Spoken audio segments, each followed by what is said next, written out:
We live? We are live according to Streamlabs. Oh, hey everyone! How is everybody? Welcome to the Human Factors Cast pre-show. It's a Thursday. Blake's got his OnlyFans background going on. We need to change that because people are going to think you're on your OnlyFans account. They're going to know, and they're going to connect the two, and it's going to be really, really bad for everybody.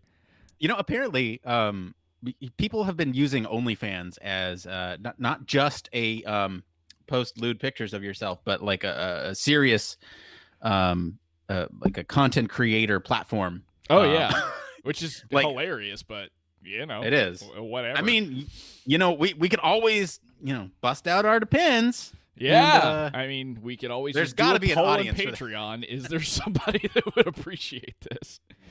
Oh man, have you seen like a bunch of the memes that go around about OnlyFans though? Oh yeah. Oh goodness, my favorite one was from the guy from Trivium and this guitarist / YouTuber. They did this whole bit for months that they were gonna make an OnlyFans and shoot scenes, and they did it only to lead up to the OnlyFans.com domain that they had bought, leading to their first music video, which was really sick. Wow. It was a hilarious like troll through the entire thing, only to get awesome music at the end of it. That's kind of great. It was really cool, but I felt so weird and awkward, like typing in, all right, am I really going to do this? Am I going to see what this OnlyFans has for me? And I did. OnlyFans. And there it was. Uh-oh. We're already off the rails, and we just started this thing. I know. It's a good thing that this is the pre-show. This is the pre-show. Welcome. Oh, you know what? I got to let our we're live. I got to... Here, hang on. I'm going to do that really quick. Why don't you just BS about something while I do this thing really quick? Can do. Man, it's been a awesome Thursday. I hope everybody else that's hanging out with us is enjoying it. If you happen to be watching us on YouTube, please feel free to hop in the chat and ask us questions either now or during the show. I'm happy to kind of try and moderate that the whole time because I sit here hoping that my CPU is going to handle this for an hour or so.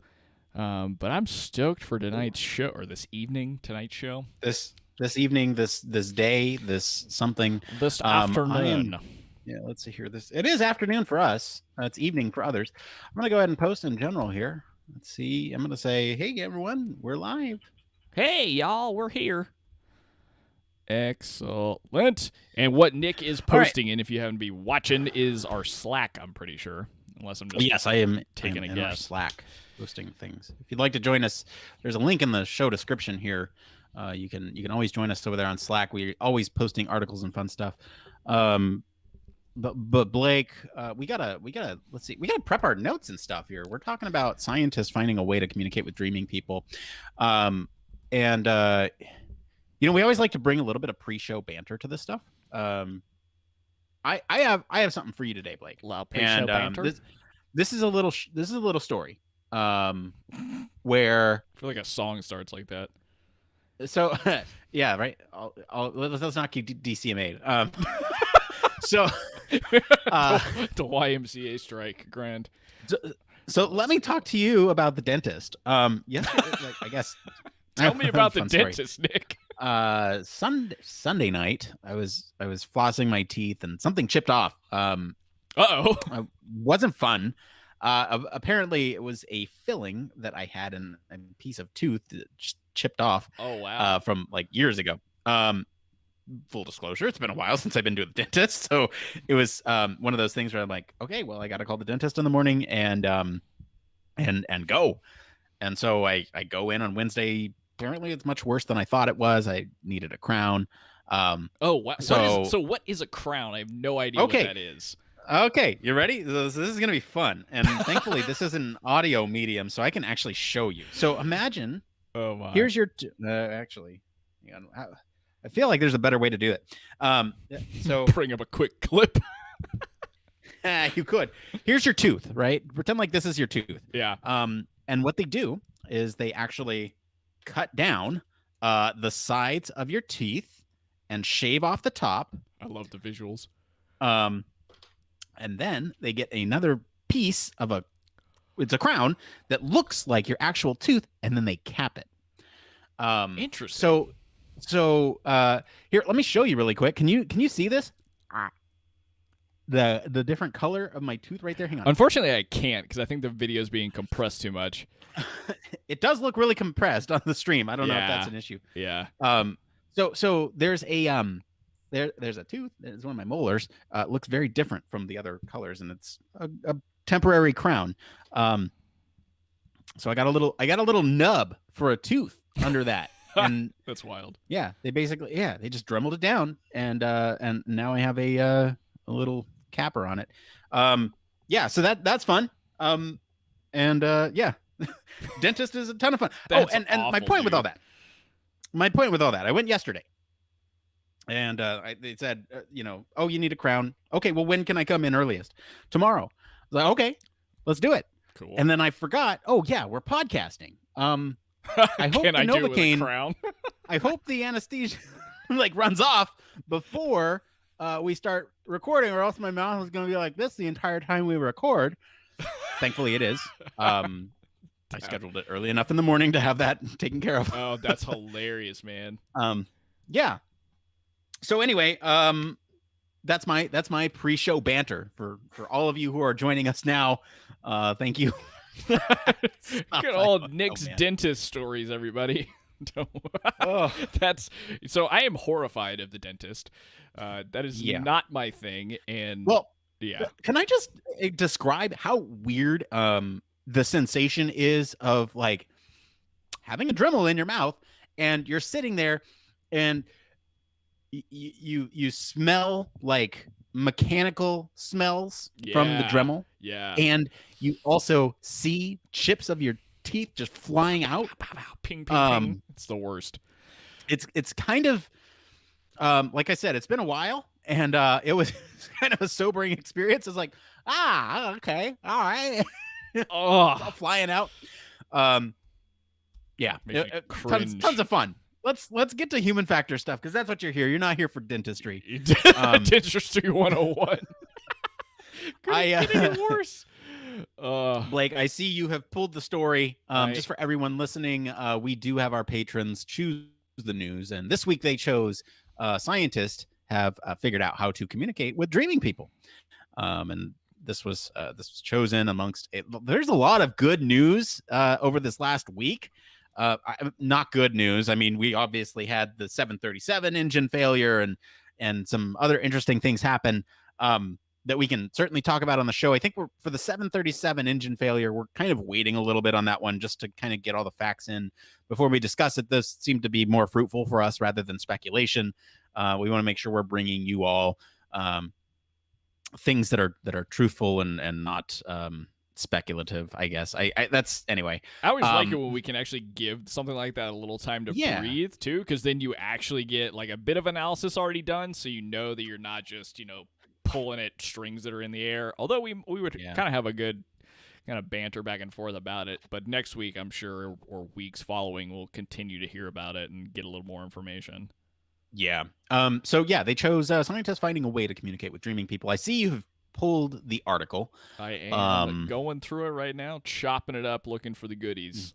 Great. Did you throw it into summary just in case it comes up with something good, or? No, I didn't. Because the times that I've used, I ended up just like chopping it up so much more. It doesn't even do anything for me. Doesn't even matter. All right. So with that, I am going to find us some human factors minutos. Nice. Or not minutos. Sorry. What the heck's it called? It came from. I'm gonna find us some. It came from. So last week, some human factors minutos. I'm over here like reading and not half paying attention to what you're saying. Yeah, I said minutos. You're hilarious. So for it came from. Let's pull the Patreon to see if anyone left us questions. I don't think so, but we'll just double check just to make sure. I mean, are we gonna answer it for the people how to get K-pop out of your head? Oh, right. Yeah, everyone listening, I have K-pop stuck in my head. I don't know why. I just have K-pop stuck in my head. But you do. I mean, we could. Oh, you know what we could do is on the YouTube algorithms, we could tag this with K-pop since I mentioned it, and we'll get a ton of hits. There it is. That's the way to the top right there. We'll be big in South Korea. Get that 161 subs. Yeah, exactly. This is the weirdest K-pop I've ever heard. This must be a new trend. Do we have that many subs on YouTube? That's strange. I think we have 160, yeah. That's insane to me. isn't it? Thank you everyone for subbing. That's tremendously generous of you. I know what it takes to subscribe to a channel. I personally have rules when I subscribe to channels on YouTube, so thank you for taking the initiative and pressing that subscribe button. Hit the bell and like. That really helps the YouTube algorithms.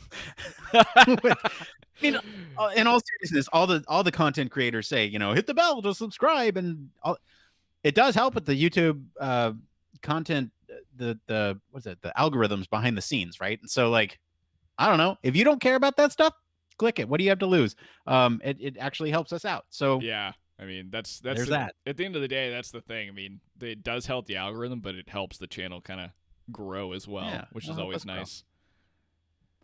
All right, weekly. It came from Thread. I'm looking at Patreon right now. Doesn't look like there's anything up there right now. So I am going to do some digging, some investigative.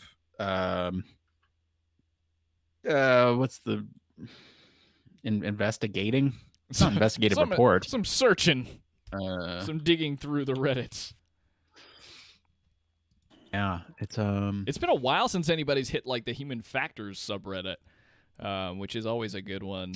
Yeah, I'm looking at that right now to see if there's anything good besides we tend to usual get the same question. Which grad school should I go to? Which grad school should I go to? The one that makes the most sense for you and your needs. Thank you, Blake. You're Google welcome. it. Google it. That's the other thing is like when we look through some of these like questions on Reddit, sometimes it's like so painfully obvious that you can get the answer just by Googling. And it, I guess it might not be so painfully obvious to somebody who's new in the field, but like learning how to Google is something that's very valuable and super necessary. Yeah, if you don't know how to do it, that's certainly a skill that you should learn how to develop. All right, looking at the list here. I'm talking with you, Blake. Let's see here. We're looking at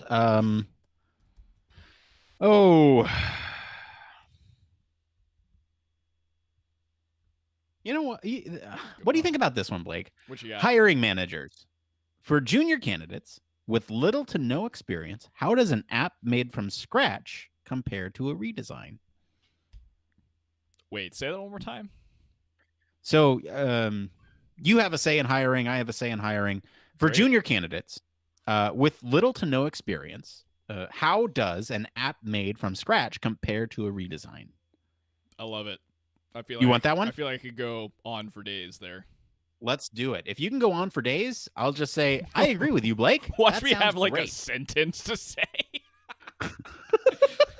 Yes. Yeah, it will likely happen. All right. So here's the thing. We'll grab this. I'm thinking of designing an app from scratch. Okay, so this is actually from a junior looking for the perspective from somebody who has a say in hiring.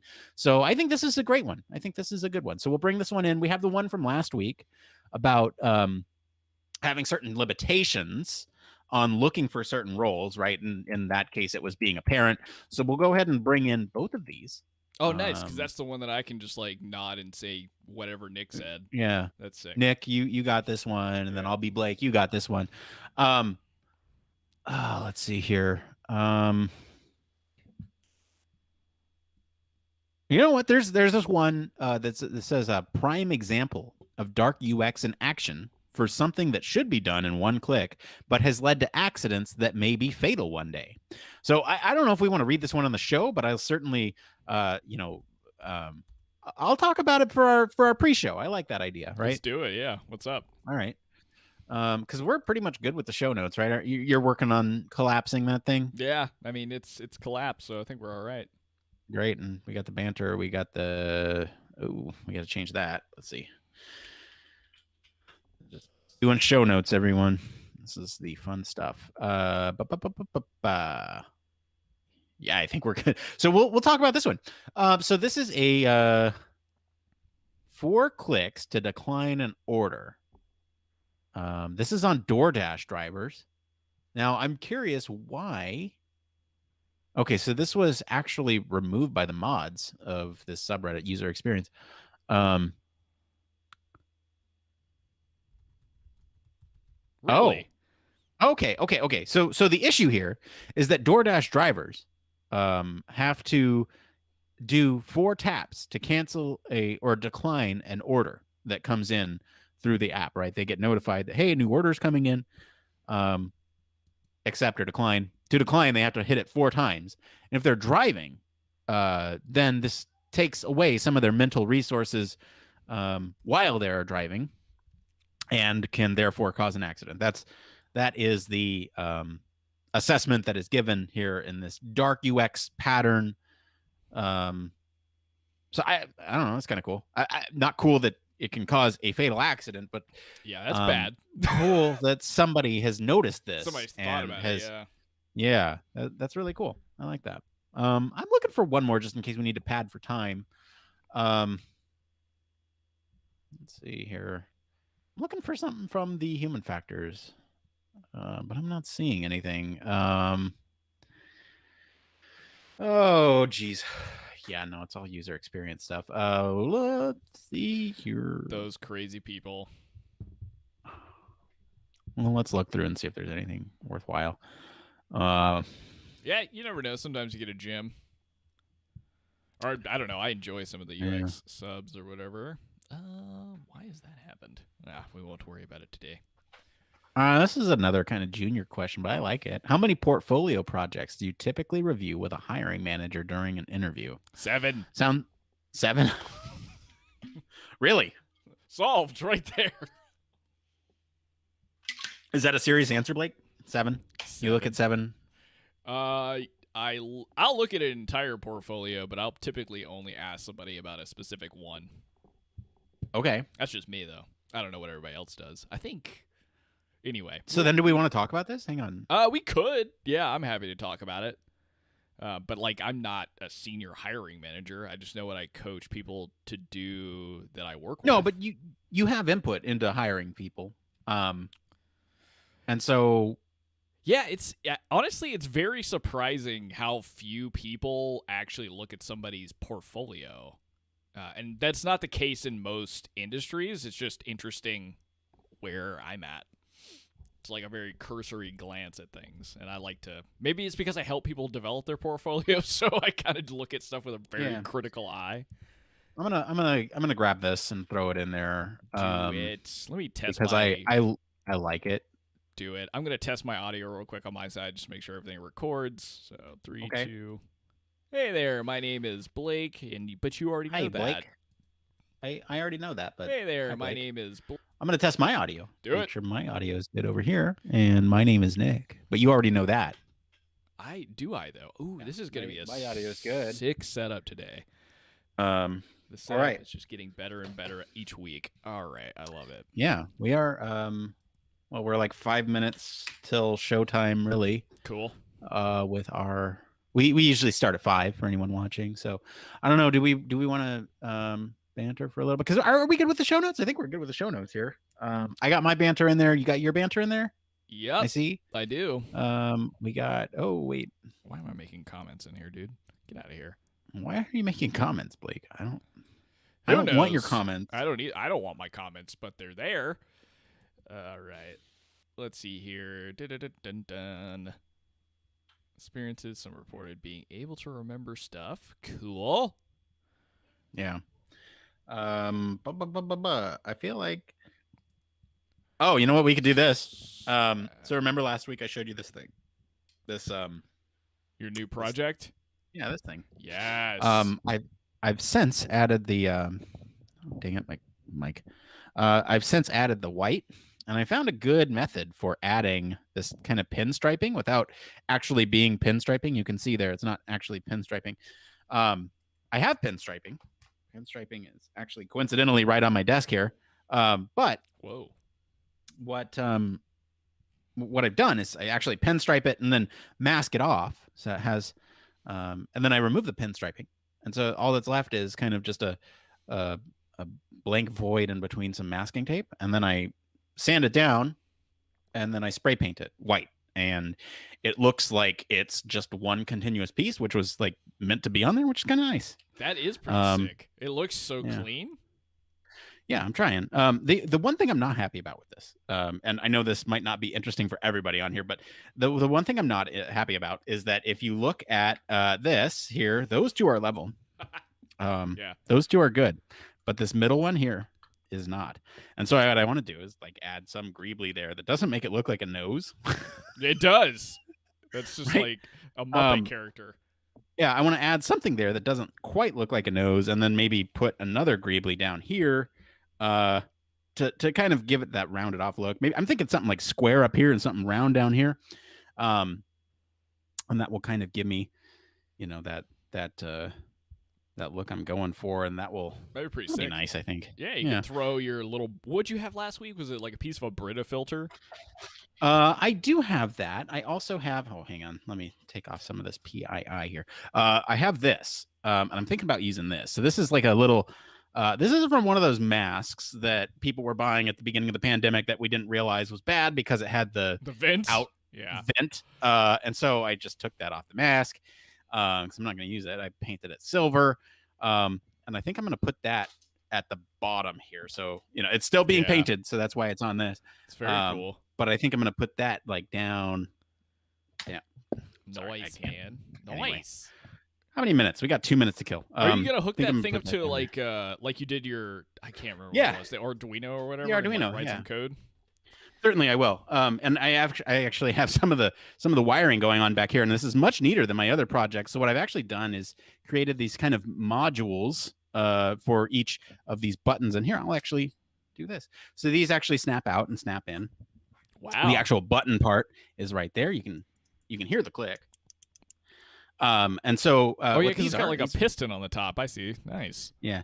Well, this is a light. Yeah. And this is a little these are little sleeves that slip onto these connectors here. So this is actually much neater than what I've done before. And I actually have a JST connector down here. I don't know if you can see that. It's the focusing is a little weird. Anyway, there's little JST. Yeah, a little fork there that plugs into something else. And nice. I think this is a nice way to do it because now I have, kind of all these modules. I have 2 of them built out right now. I'll solder up some more later, but then I'll have, plug these into the other half. And then that way, if I accidentally mess something up, it's just a matter of switching out these. All these work. I've tested them. And that way I can test kind of one at a time and see if it works. Which is nice. That's sick, man. So I'm getting like serious about the electronics thing, man. It's kind of cool. Yeah, you're like becoming a little electronics engineer over there. That's awesome. Yeah, it's fun. It's a nice little project. A nice little time. Yeah. All right, it's 5:00. So why don't we go ahead and get into this? It's 5:00 somewhere. It's 5:00 here, Blake. All right. Why don't I count us down? You ready? Yeah. All right. 5, 4, 3, 2, 1.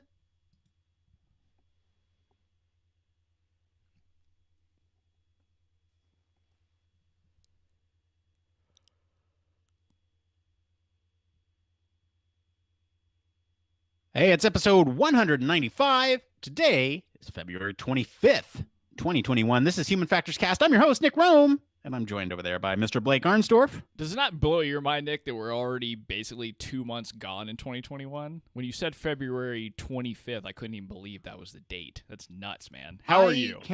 I cannot believe that either, Blake. It kind of blows my mind that we've been in this pandemic for nearly a year now, and the numbers, they blend together, but they're also so surprising whenever you look at them. I've seen all the memes that say, oh, March 2021 is upon us, and it's been a year already. It's kind of crazy, right? I'm good. How are you? Yeah. With all this It's definitely interesting.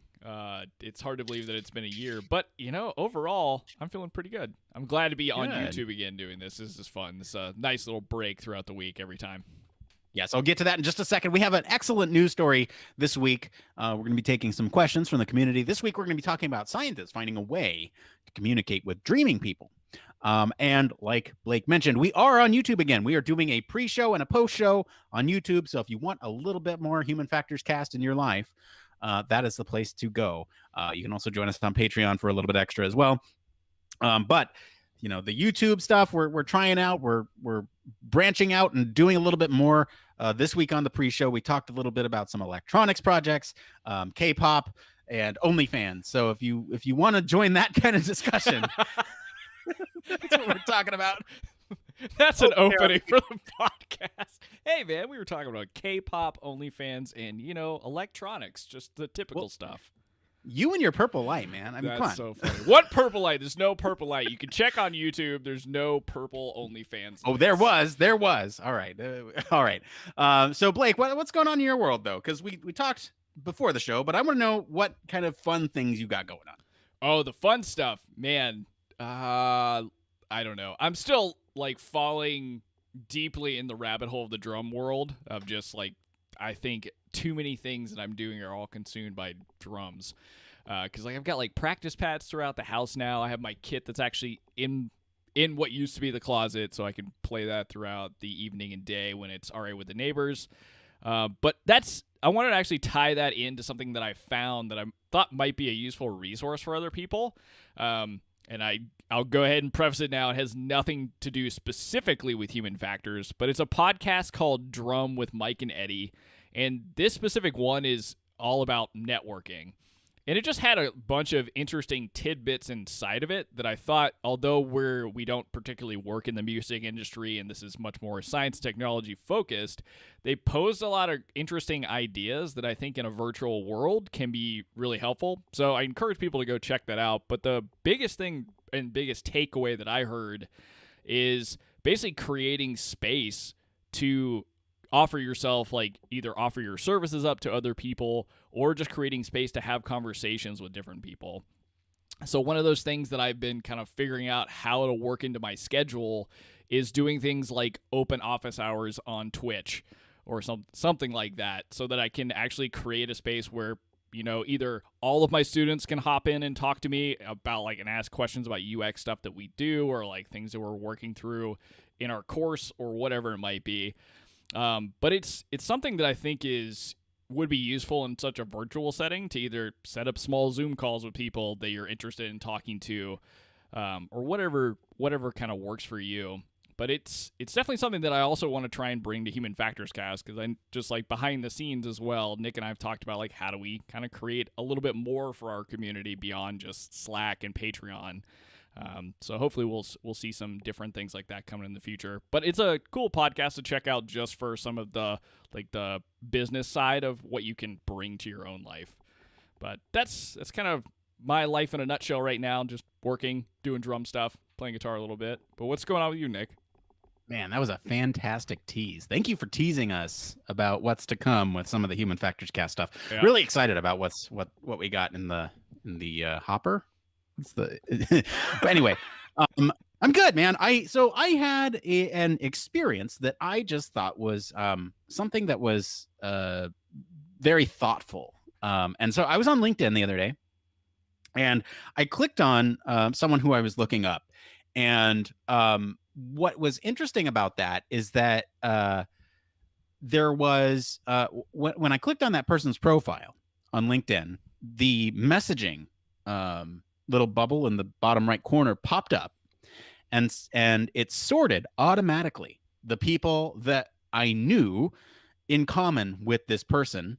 So those connections were first on the messaging part, right? So basically I click on this second connection page, and then the chat pops up with, hey, these people know this person, so you can message these people and get in touch with them about this person. And I thought that was just so genius.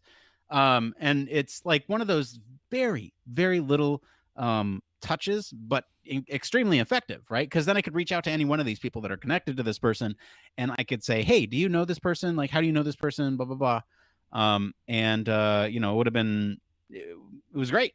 So I don't know. That's very small banter, but it was incredibly useful. So just think about some of those nice to have sort of pleasant user experience, human factors twists on something. The what do they call them in the UX world? Delightful interactions. Oh my goodness. I had a whole, I think 30-minute conversation with somebody yesterday about that. And because I was helping them kind of write their story for their portfolio, right? and it was getting away from like using just that terminology because I think there's more descriptive ways, or certainly for this specific person that's so talented, I was just like, you don't use the buzz phrase, use stuff that's very descriptive of you. But no, you're right, man. I mean, and that's so cool because that there's plenty of times that like I'll be looking on LinkedIn and want to talk to somebody because I've like either read articles or books of theirs or heard them on a podcast or whatever it might be. I'm like, the cold LinkedIn messaging for me, it just doesn't feel good. Like I would rather have somebody that can connect me with them. And so LinkedIn doing that for you is so sick because that just takes so much of like trying to figure out like, can I get like to the 7 people that might know this person? So that's awesome. I'm glad they're doing kind of small UI changes like that to make life easier, especially in a world where everything's so virtual that those little helpers are pretty sweet. Yeah, I thought it was just incredibly. It wasn't even something I was thinking about. Like, it's just this random person that I clicked on that I was looking to see what their relation was to something else that happened, and I noticed that I had some connections with them, and I was like, oh yeah, no, I could reach out to them and literally ask them for a connection with this person, and I didn't, but I could have, and it was very easy to do so. So anyway. All right. Well, why don't we go ahead and get into this next part of the show?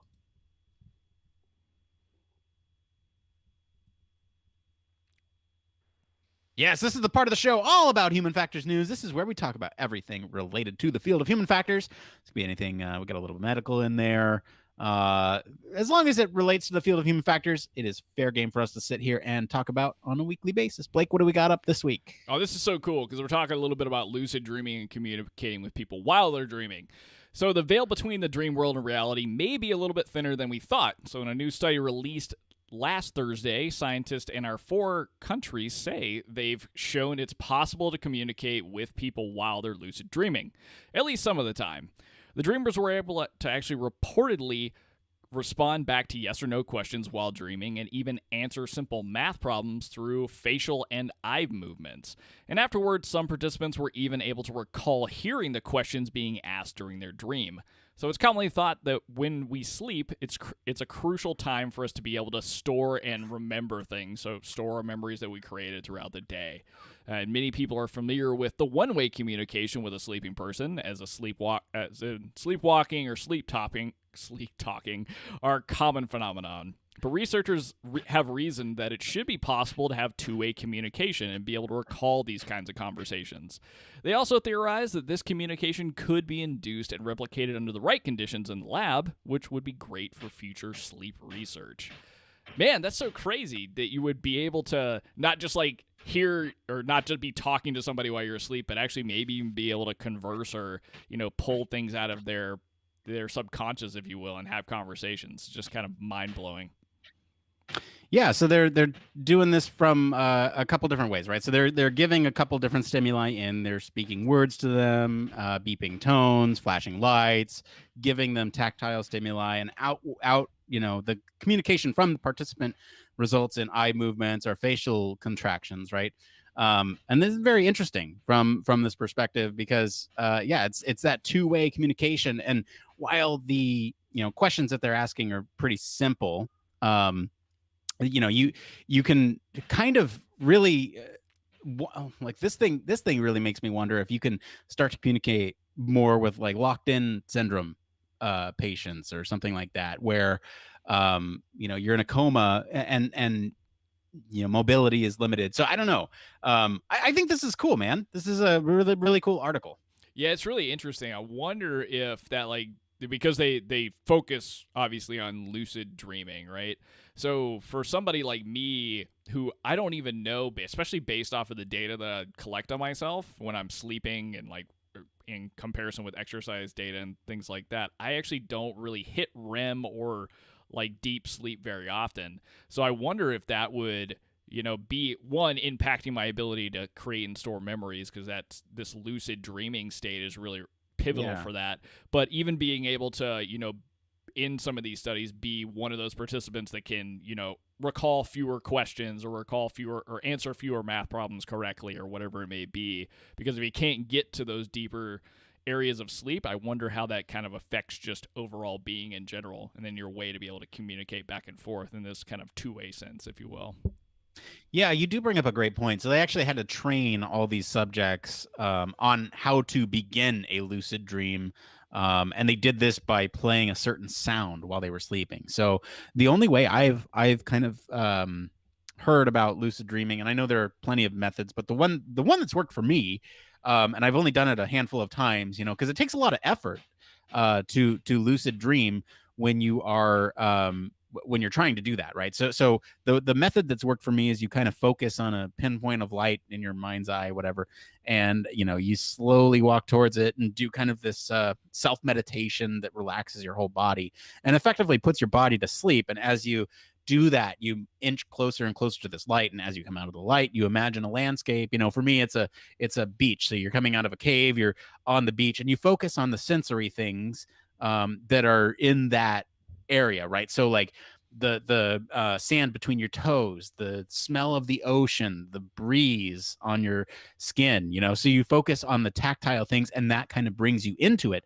And then from there, you can move anywhere you want because you're in control of your lucid dream. Now, this is something completely different. They're actually playing a sound and having them transition into a lucid dream. I don't claim to know how that works. I'm just describing the method that has worked for me. And there are plenty of methods out there. Feel free to look them up. But the interesting thing to me is that once they're in this state, in this lucid dreaming state, they're able to communicate. And so the first thing that they're able to do is communicate that they're actually in this lucid dreaming state, right?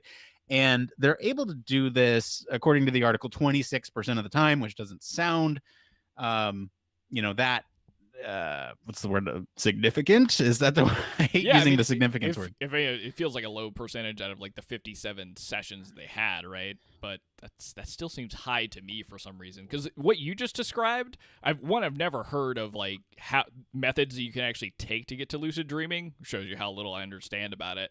But that was really interesting for me, and I could imagine that could be tough in terms of like training people how to do it and then having it be associated with a sound and have it work, almost on command. Right. That sounds like a really long process that you described, and like a cognitively intense one in some ways too. It really is. And I can speak from my experience, and that's why it's only been a handful of times. And apparently as you do it more and more, it becomes easier and easier to do. But like the first time, it took me like 2 hours to get to that state where I was fully in control of the dream.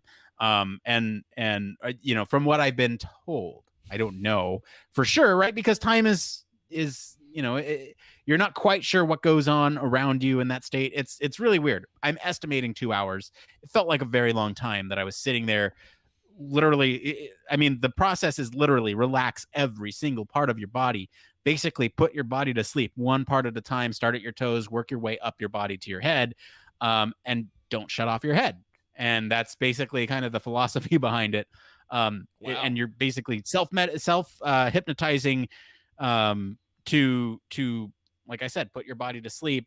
And when I looked at my sleep tracker, I was asleep in terms of actual sleep in terms of the sleep tracker, but you're fully in control, and it's a wild sensation, and it's something that I'd recommend everybody try at least once to know what that's like. And watch Inception if you want to feel like what's the word, inspired for what you want to do when you're in the lucid dream. exactly that'd be kind of fun. But yeah, you're right. This seems like a fairly intense process to get people to that state. And especially to do it just on a command of an auditory signal. That seems like a lot to me. Oh yeah, that seems like so much to be able to just dive into based off of that. But I mean, obviously they had enough of a training paradigm set up where they felt like it was possible. And it's funny because the way that you describe it, because this is completely me imagining things. I don't know a whole lot about sleep science, but I could almost see how if you were in that much control and like if you're going through all these steps to basically allow your brain to be awake and you're having to think in terms of like how do sensations feel, like you said, thinking of what sand feels like between your toes. In some ways that makes me think you're very, very alert. And potentially, since you're like in a sleep state, hearing stuff outside of your like sleep state, if it gets into you, like into your consciousness, I would imagine that you would be able to interact with it, right? So if you heard things like what is 2 plus 2, you would be able to figure out and communicate that back out. Which again kind of blows my mind, because how do you bridge the gap between communicating back out? Because I mean, technically, your face Right. should be pretty much asleep, and so I guess that's why they're looking at eye saccades and also like facial movement as well. Right. And I mean, I'd imagine I can't skim the entire article right now, but I imagine that they've trained them how to respond. Like, they're taking a variety of different methods here. They're looking at EEG. They're looking at eye saccades, like you said. They're looking at facial muscle contractions. So, Yeah. I mean, they're looking at a couple different things here. And something to keep in mind as we go through this article too is that this is interesting, and this is it's an interesting headline, and I think that right now is almost all it is, because of the low numbers that we get here. So can we go over some of these numbers, because I really I feel like it's important to talk about these. So you're looking at 57 sleep sessions. We're talking 26% of the time participants are able to signal that they've entered that lucid dreaming state. And this is through eye movement, right? In these successful sessions, so you're talking 26% of the time, 57 sessions.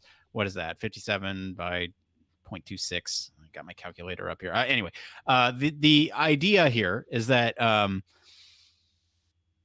looking at it, so 14 times out of this 57 sleep sessions, they're able to successfully do that. So of those 14 sessions, they were able to get at least one correct response to a question via a dreamer's eye movements or facial contractions nearly half the time. So this is, so I what I'm hearing is that 7 out of 57, you're able to get a correct answer, because you're thinking half of that 26%. Does that make sense? Yeah. Am I following this math correctly? So 7 out of 57 times you're able to communicate with somebody one time. And so overall, out of the 158 times they tried to communicate with a lucid dreamer, they got a correct response rate of 18%. That is very low. The most common response, around 60%, was no response. Yeah. So to me, this is a sensational headline with an interesting base of philosophy here that may someday result in an interesting finding. But right now, to me, it seems kind of like, oh, we had a breakthrough. We're able to communicate in some cases. Yeah. And, how can we optimize that in the future? What does that mean in the future? Can we train ourselves to listen for a cue and then activate lucid dreaming by an auditory cue, and actually communicate with others around us? And what benefit does that have? Like, are you able to get signals from the outside world while you're lucid dreaming? Like, hey, if a smoke alarm goes off, are you able to hear that, understand that, and wake yourself up? I'd imagine a smoke alarm loud enough would wake you up. I don't know. Like, maybe there's, I don't know. I just don't know what the application part of this is. Can you think of any like application for this, Blake? So I think first though, so you went through the numbers, right? And they feel pretty small in terms of what they're finding here, and this feels more like just a headline of anything. But it's interesting at the end of the article what they describe, kind of that subjective point of view they got from people they talked to. And this makes me think that their descriptions of what they say. So basically they say from a lot of participants, it's like, I heard it, but sometimes it was part of my dream sequence. Like you were hearing stuff through a radio. And so maybe in a dream sequence that you're kind of in control of, maybe that doesn't make sense to answer questions that are coming from what you're hearing from a radio, for instance. So that could be why you're not getting a whole lot of interplay back and forth to the outside world, is because you're in a dream state and communication's not the same as you would expect in the real world. And I'm imagining you're pulling a lot from your own memory. So communicating with, Yeah. stationary objects might not make any sense. So that could be why they see so few like rates. And especially when so many people seem to be recalling hearing things, questions or whatever it may be, even if they can't regurgitate them 100% right every time. But application wise, I mean, I think you kind of brought up probably the best application here. Beyond being able to maybe deal with psychological trauma in a more intensive way, that could be a really good one for a therapist. But I think to some degree that exists now with hypnosis. I don't really know though.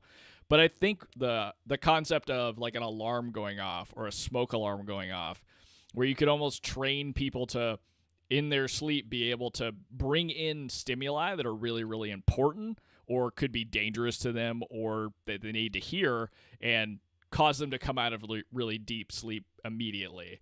You could imagine like a military application for that, right? Like helping train soldiers to get into lucid states of dreaming so when they hear specific cues in the outside world, it triggers a response. That's the kind of biggest one I can think off the top of my head. It's a Right. cool form of communication though, and I think there's just a lot more to be done. Yeah, here's one. Let's say hypothetically you've created your own pocket reality, in which it takes place as a 60s or 50s sitcom, and you and your loved one are there. And through stop me if you've heard this one. You watch WandaVision? Yeah, that's a very very WandaVision scenario here. Yeah, no, I mean that's Right, coming true. through the radio. That's what I kind of feel, right? So if you Wanda, can you hear me, Wanda? So like that's kind of what I'm imagining here. And she didn't respond to that. They just both kind of stared at it, broke the glass, and that was it. So I think they're on to something here, and I'd be curious to see kind of the follow-up studies. What kind of real-world application can you have to this when like let's say I'm just really struggling for an example here, other than being able to communicate with the outside world. And Well, I think like the real application is not going to be necessarily the communication part. It's the fact that so much of this is neuroscience based, and so it's going to be understanding the brain that much more. I don't know that's that fair. there's like a direct like one to one application of what's going on. The biggest one, if we really want to stretch things out, is potentially understanding brain function a little bit better or on a deeper level, and how that would be potentially impacted by doing something like integrating a BCI into your brain. So understanding more about that in a sleep state as well as an awake state could have a really big impact in technology integration. But I'm not sure, like one-to-one application-wise, what we'd really see here. Yeah. It's it is kind of taking that one step closer to understanding how dreams happen, kind of understanding what happens in our dreams and how they might affect us in our waking hours. So this something like this could be, I don't know. The article mentions that this could be used to sort of proactively improve people's lives through improving their dream state to help their waking habits as well. It could be used for problem solving applications, well-honed skills, spiritual development, nightmare therapy, and strategies for other psychological benefits is what the researcher says. So there's some stuff there. But I think they're in the same boat as us. They don't know necessarily if there's any like tangible what's the word I'm looking for? Tangible benefit to doing this. It's more a baseline of study that we can then take other things from, if that makes sense. Yeah, I think like the biggest takeaway, if we really kind of want to look at like an application to health and wellness, right, is if there is a way to be able to, because they talk about a training protocol in here where they're almost able to pair lucid dreaming with sound. So if you're able to, create products, they're able to help people train themselves to lucidly dream off of an auditory response or an auditory stimulus.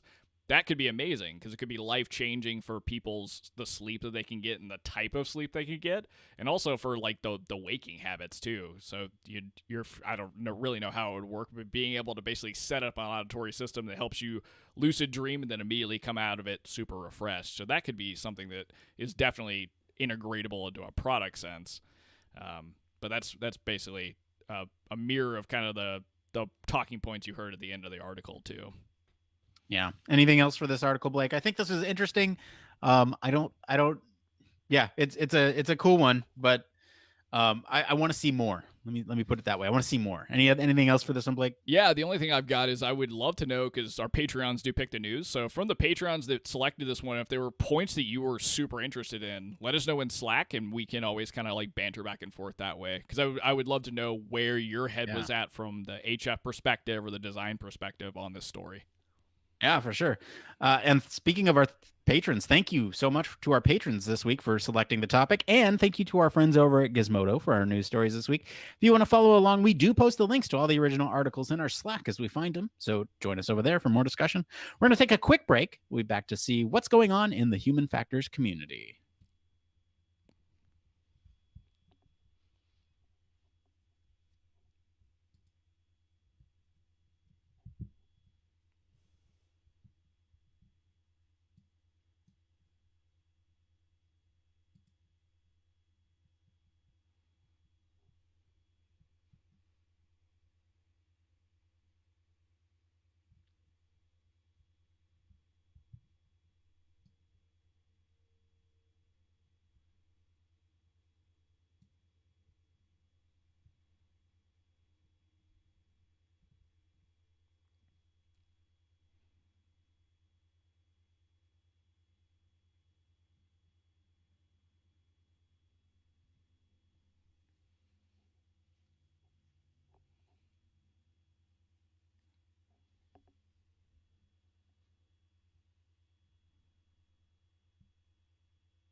Great. And we're back. Just want to say a huge thank you to our first honorary Human Factors Cast staff member, Michelle Tripp. Thank you for your continued support. Patrons like you keep the show running. If you want to become a patron, we certainly have our Patreon. We have a bunch of different stuff up there for you. We are always doing something interesting. We have something almost every day of the week for the people who choose to support the show financially, only if you can, of course. There are other ways to support the show. We also have a couple other ways you can support the show. We have a merchandise store that you can check us out on. If you're so inclined to, you can even check us out on YouTube. Send us a like and subscribe and do all that stuff. It might not seem like much to you, but it really does help others find the show and helps the YouTube algorithms point us in the right direction of people. So if that's one way that you can help us as well. So with that, let's go ahead and switch gears and get into this next part of the show.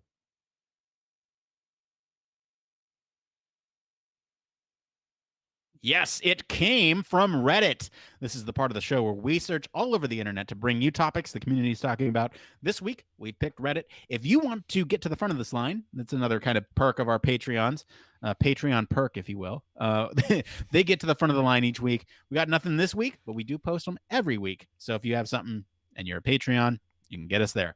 All right. This week, we have a couple from the user experience subreddit. I think we got all of them there from the user experience subreddit. So I am going to go ahead and talk about. So last week, we alluded to having one more that we didn't talk about.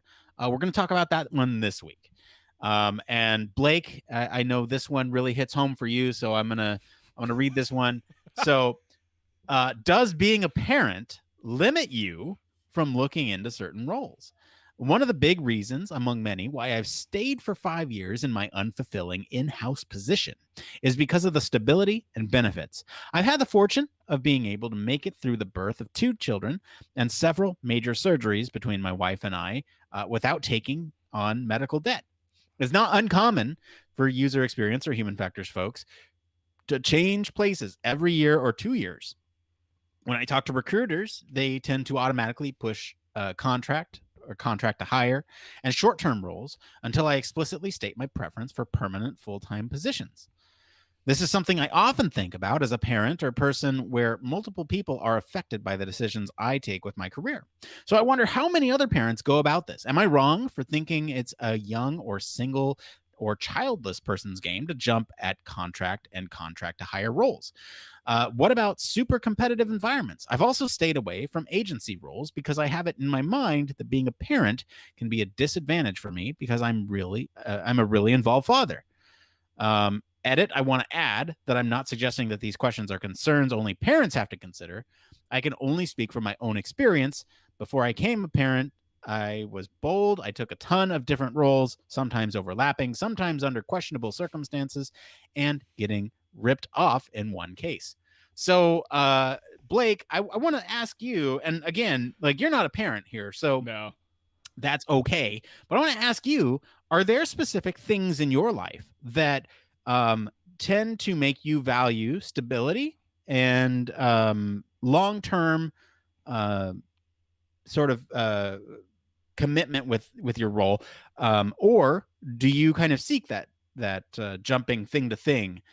And then I'll talk about it from the parent perspective, but I want to hear from your perspective. Like, are there things that limit you? Yeah, so I'm going to avoid that question and answer it in a different way just because I think I'll answer it too Good, personally. good. But one thing that I mean, all I can do is give my own perspective. It sounds like this person has a lot more experience than I do, so they probably already know this. One thing that kind of tipped me off that there may be a different approach is if you're relying on recruiters to basically tell you what job you can get, right? So if they're giving you only like short-term and contract to hire jobs, you might need to seek out different recruiters that are like willing to take in your circumstances into value, right? So if you're only looking for full-time roles, kind of only look and apply for full-time roles, it may mean that you have to do a lot more of the legwork, I would imagine. But this is also marked as a senior question from Reddit, so I would imagine the other thing to do is lean on your network of people, because I would doubt that you're the only person in your network circle that is in the UX profession, has kids, and values being a dad as much, if not over the job. So I think there's a lot of different ways that you can tackle the issue.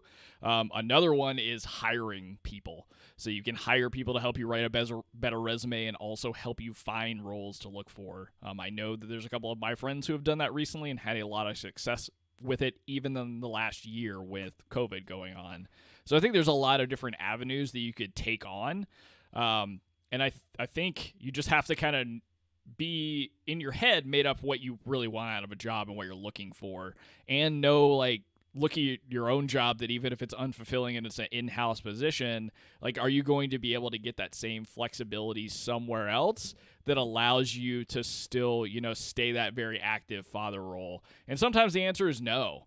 I mean, it just depends on where you are and how you want to grow in your career and what's most important. But Nick, I mean, the people really would rather hear from you, who's actually a parent here.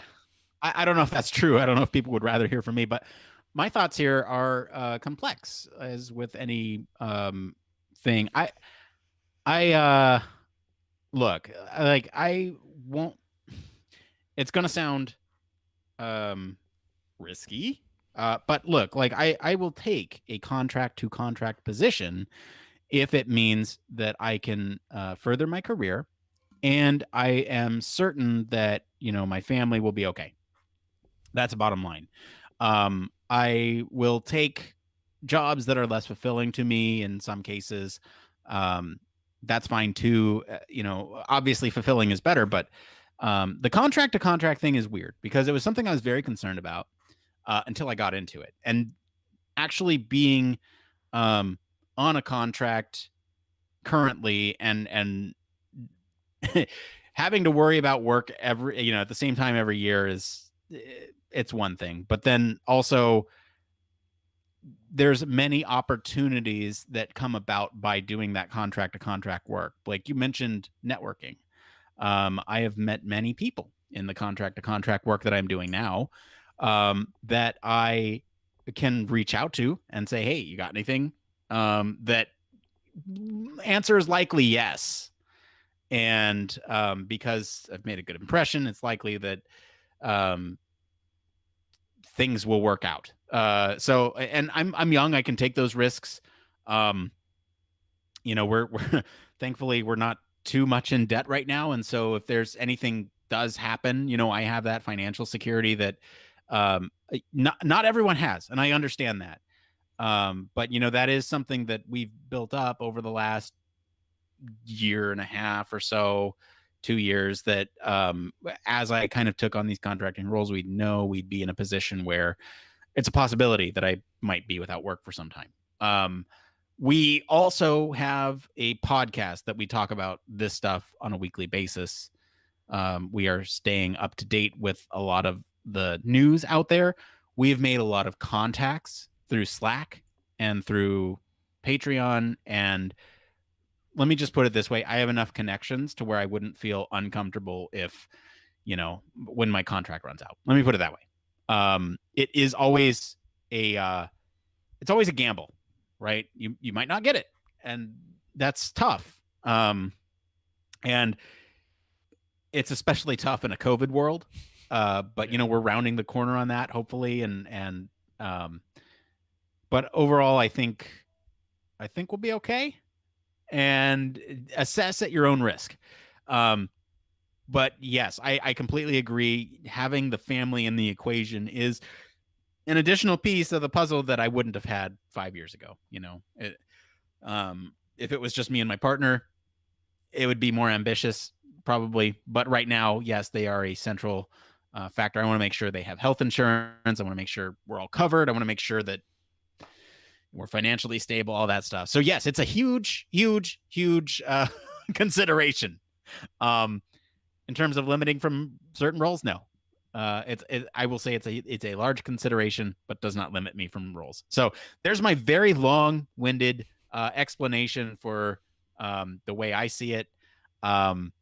Do what's right for you is basically the thing, but like I just told my story. So whatever your story is, find out what fits best. And if you want advice, if you're listening to the show and want advice from another parent, let me know. I'm happy to talk.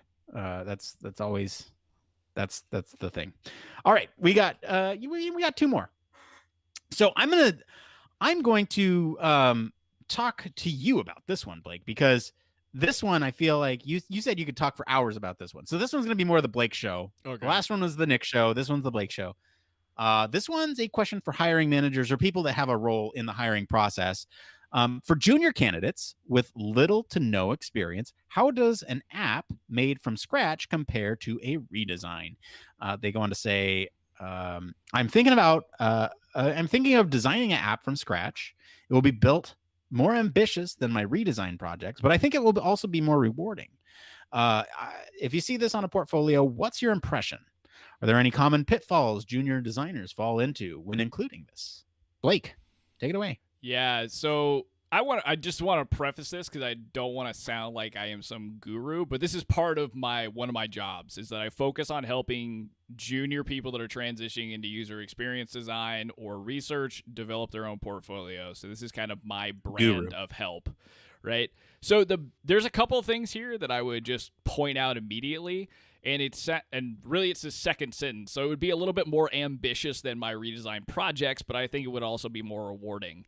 That alone tells me you should probably do it. Even if it's not the first thing that hiring managers look at, you may just figure out how to create your best work by doing something totally from scratch.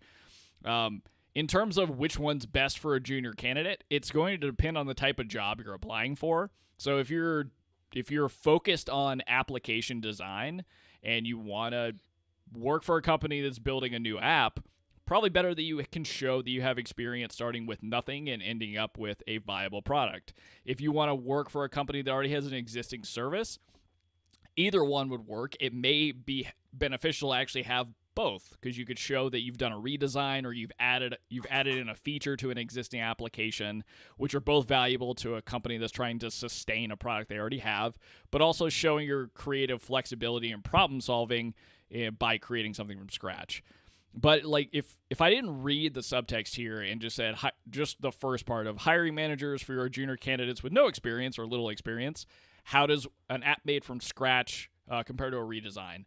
And from my perspective, I would say that it doesn't matter. What I care about in your portfolio piece is how you talk about it, the problem solving that you're illustrating through what you've done, the final product, and then also, this is like a key thing that I think a lot of people miss out on, is what did you learn from the process? And that can even be failures. Like, did your usability testing just go awful? Great. What did you learn about it, and how would you apply it in the next problem set? So that's really the big thing here. There's a lot of takeaways, but the biggest part is it doesn't really matter the piece. It can in some ways, depending on the job you want and the types of products you want to design, but ultimately it's that storytelling and the end product stuff that's really going to make or break your portfolio, and how people look at your stuff and decide if they want to talk to you or hire you. It's a great way to think about it. I agree with you. I think the only piece I would add is that if you are not able to do both, do the app made from scratch.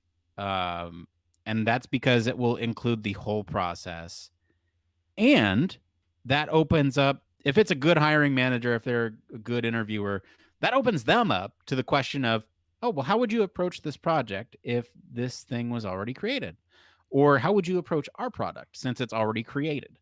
That opens them up to that. And so, then you have an opportunity to show that, hey, look, like I've gone through the whole process. But if I had to jump in at any one of these given points, that's basically the primary consideration I'm thinking of here is there's a difference from starting something from scratch and jumping into a product that is already existing. And it's a pretty stark difference.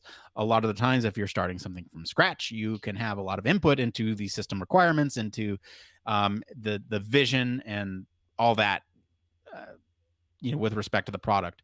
With a redesign, a lot of that is already baked in. And so a lot of the skill set is how you adapt to what somebody else has already deemed necessary.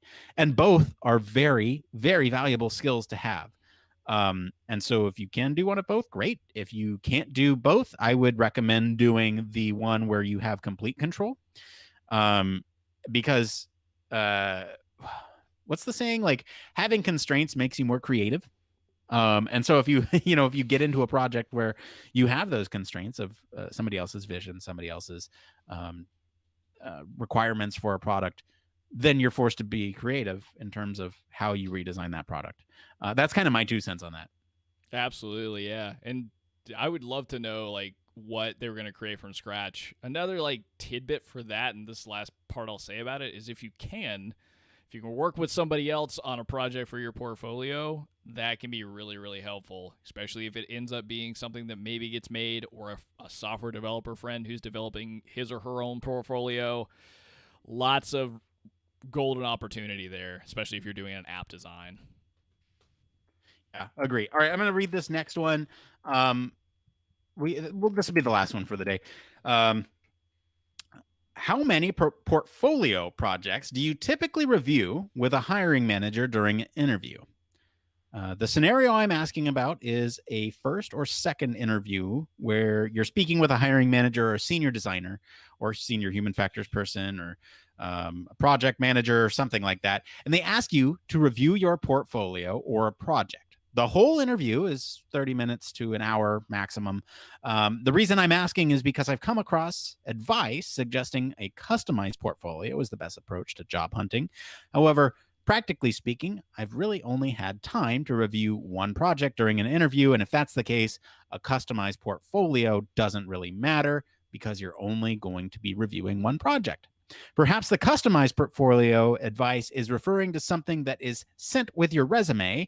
However, most people still have an online portfolio with some projects available to view. And in any case, there is not much time to review more than one project during a 30 to 60-minute interview. So how many projects do you typically review during an interview? Blake? Yeah, so for me and people that I've worked with both in my current job and through Design Lab's kind of career services stuff, it varies. My experience with a lot of my students is you're basically going to be left up to somebody's looked at your portfolio, they've gotten you in the door. If you get to somebody who's at the design level, they're going to ask you to present one of your case studies. and it's up to you which one. So I'm a little confused about the need to do multiple. The only time I could see that happening to you is, and this could be a really good sign. It could be a tough sign, or a sign of a tough interview.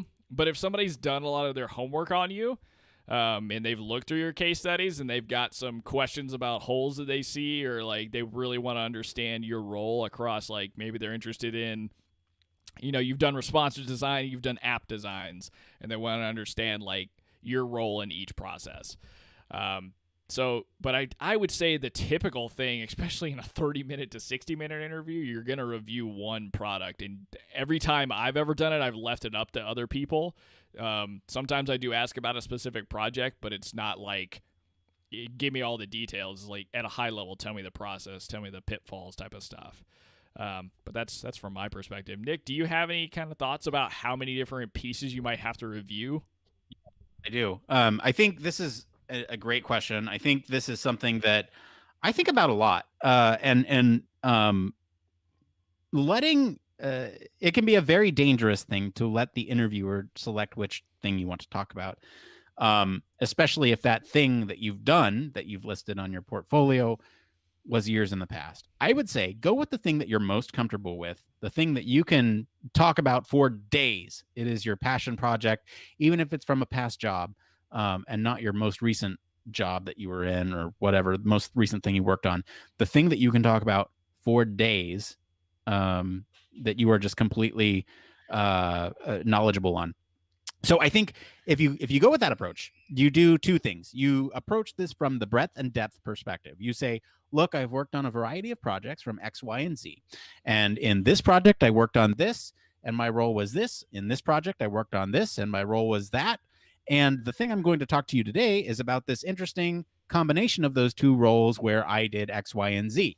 Now let me walk you through it. So that way at the very beginning, you kind of talk about the breadth and then you talk about the depth of one. So that way they kind of get a sampling of what you've done.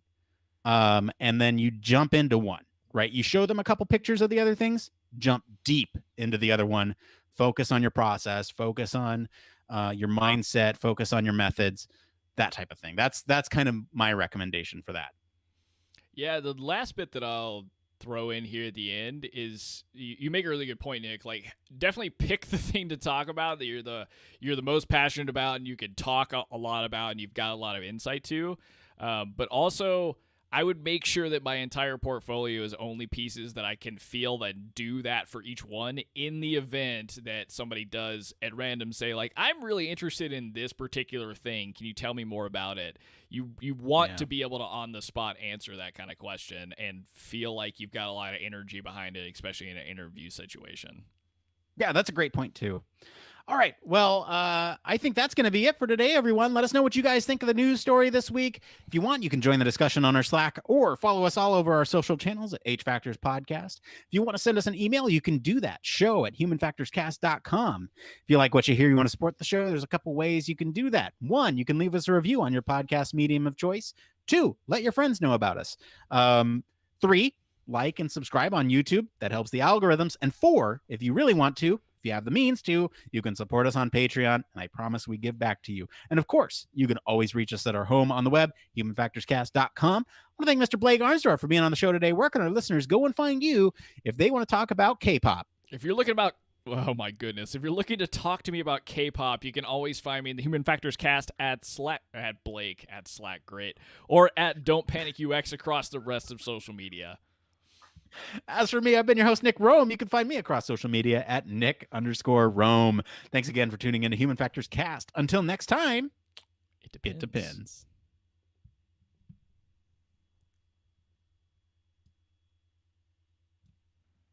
All right, I have stopped. All right, I'm just going to let that roll because I forgot the post-show thing is kind of a mess. All right, cool. Post-show thing is kind of a mess. Yeah, because last time I stretched it out so that they could see you doing something. Oh, right. And it didn't work out so hot. So we're just going to leave it on the outro because I'm not actually playing the outro music. That's fine. That's okay. That's good. All right. That was pretty good, man. I got to say, I didn't catch it. It looks like... Oh, no. Oh, yeah, so at the very beginning, I had some frame skippage. I apologize. That might have been during the post-show, though. or the pre-show, so not that big of a It deal. doesn't matter. Doesn't matter. Show meeting RQ. Which I posted in our notes there. Hey, what if we What took if? each of these questions from it came from section, sliced them up into a video, released them every like Monday and Wednesday the following week. Yep, that's what I was asking about earlier in the week. Yeah, Yeah, yeah.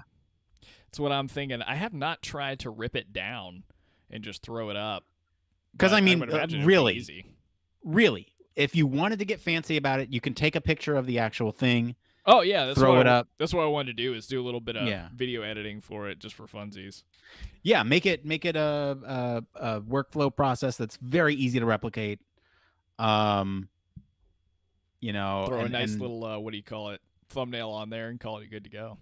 yeah, we could take several pictures, right, where I'm going like, Yeah, there you and go. then put me in the corner, and then you have one where you're like, and just do all those. Man, something weird is going on with my Audacity. I don't know what's going on. Uh-oh.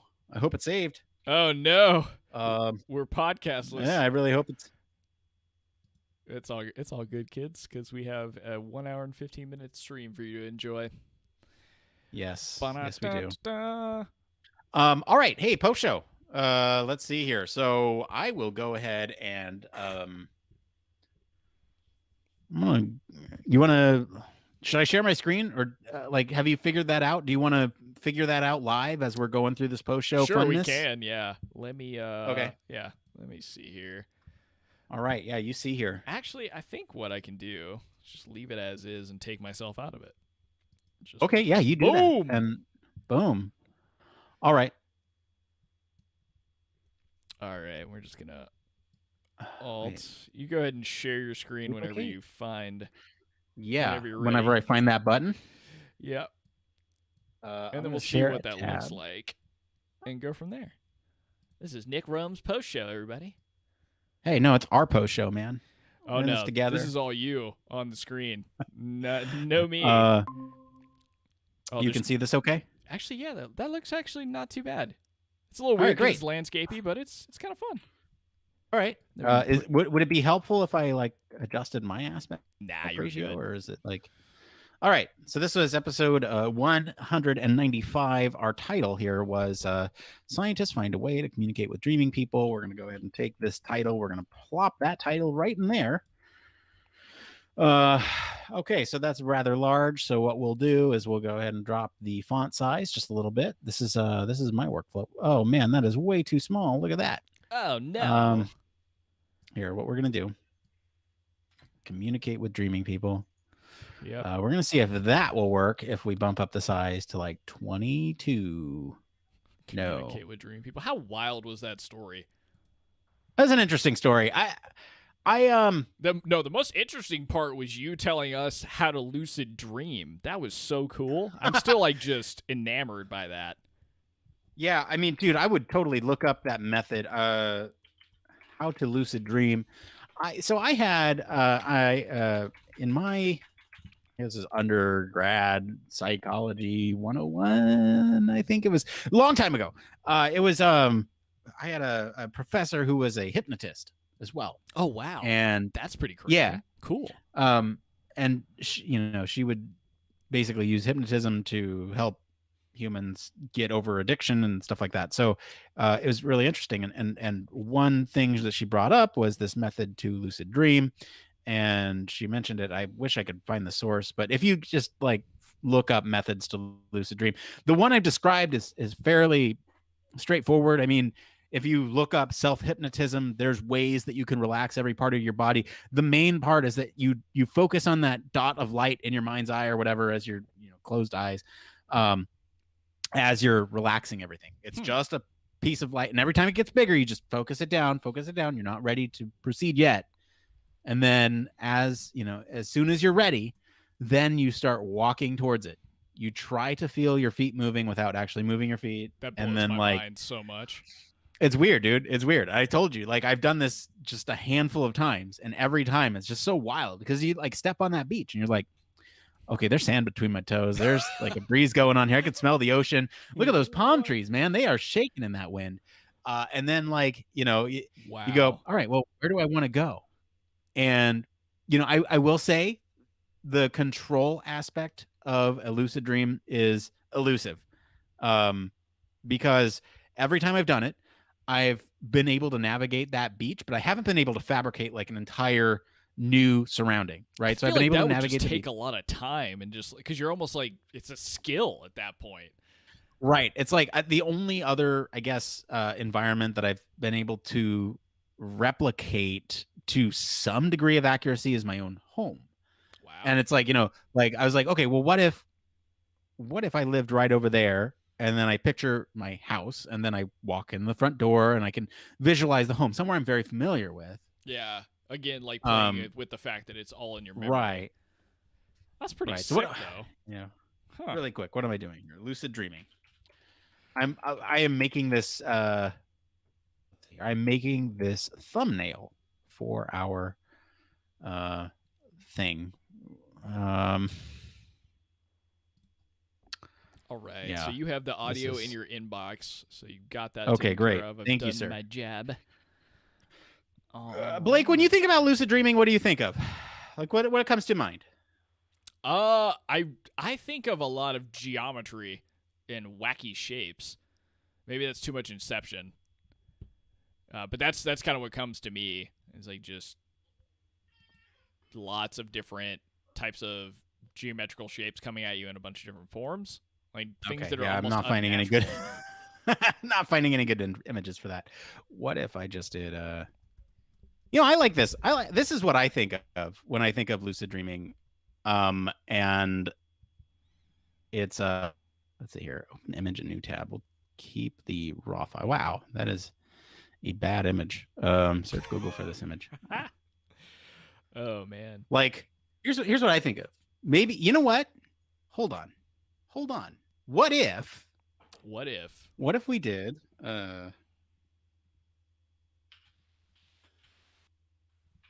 Here, I got it. I got it. I got it. You ready? You ready? Yes, this is what Da-da-da-da-da. I. Yeah. Yes. Oh, this. No. No. Yes. Yeah. No. All these watermarks. Gotta Oh be careful. yeah, yeah. That's no fun. Here. I'll. Oops. No, we'll do this. We'll do this. You ready? You ready? Do it. I know you can't see it yet, but here we Yep. go. I'm like, where is This it? is literally what I picture. Yep. There you go. The beach. All right. All right. So that is what we will put right here. It's Excellent. literally got everything. It's got the sand. It's got the ocean. It's got the palm trees. The only thing it doesn't have is that little cave that you walk out of. That's okay. And Did you say a we little will cave take. that you walk out of? Yeah. So that's the transition. So Whoa. like I said, that little dot of light, right? As you walk towards that light, it becomes larger and larger. And as you get closer, as that light takes up more of your field of view, you imagine the texture of the rocks on the wall. Wow. You start filling in details of the resolution of this dream world that you're in, and you slowly navigate out into this environment, and that is how you then transition into the lucid dream. That is so crazy to me. Oh man. Like, dude, I'm telling you, anyone listening, go look it up. Like, it's a fantastic experience. I recommend everybody do it at least one time in their life. It is definitely one of those like, oh wow, this takes a lot of effort, but it was totally worth it types of things. It's like, Yeah. so here's what we're gonna do. We're gonna take the image from the article as well. We're gonna crop out the EEG here. I'm gonna throw this dude. We didn't ask this dude for permission, but it's okay. All right, so we're gonna put him. He'll be okay. I'm gonna put him like right there, and then we're going to take out this GameStop thing there. And we're gonna take that. We're gonna bring this forward, and I think this will be it. Let's see. Is there? I can't make him bigger without making it super distorted. But we'll do this. That's it right there. Sick. That's the file. thumbnail. We're Looking gonna download. legit. We're gonna download the JPEG. All right, and that's it. All right, get us both up here, Blake. Can you get us both up here so we can sign off? Yeah, let's see if I can do that real fast. Oh, of course All right, not. let me stop sharing. And then we will bring me up here. Yeah, let's do that. Definitely not that. All right. Wow, that actually works really good. Cool. All right. Wow. I had some dropouts on my audio. Uh-oh. Hopefully it wasn't too bad. Oh no. You mean in the recording? Yeah. Uh-oh. Well, it looks like Well, that's going to be fun. oh no, it's fine. It was at the very end. I don't know why there's all these drop packets. Anyway, all right, we ready to get out of here? Yeah, let's get out of here. Thanks, y'all. All righty, man. That was a fun time. Thanks for joining us on YouTube. I hope you enjoy the pre and post show and the crying children in the background. It's part of the experience. Yeah, sincerely, thank you for hanging out with us, and hopefully we can continue to do this. And I'm gonna go try to settle this kid down. So do it.